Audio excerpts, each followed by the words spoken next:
كانوا يعرفونك في تلك اللحظة وأنت تستحم أو تكون في غرفتك، وقد قمت بإغلاق الباب، معتقدا أنه لا يوجد أحد يراقبك أثناء تغيير ملابسك.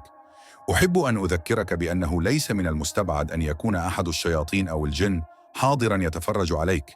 نعم والله، وقد يكون يقول لك: قم بعمل تخطي للفيديو الآن، ولذلك قد لا تعرف الحل.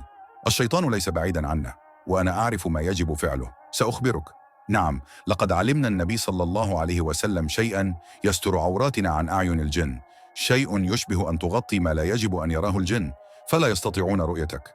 الحديث الشريف يقول: ستر ما بين عيون الجن وعورات بني آدم إذا وضع أحدهم شيئا فيقول: بسم الله. طيب، وأنا داخل الحمام أستحم وأغير ملابسي أقولها بسم الله، فلا مشكلة في ذلك ما دامت القاعدة متغطية والمكان نفسه ليس مخصصا لذلك، ولكن الأشياء مثل الدش والحوض والبانيو موجودة. صلوا على النبي صلى الله عليه وسلم.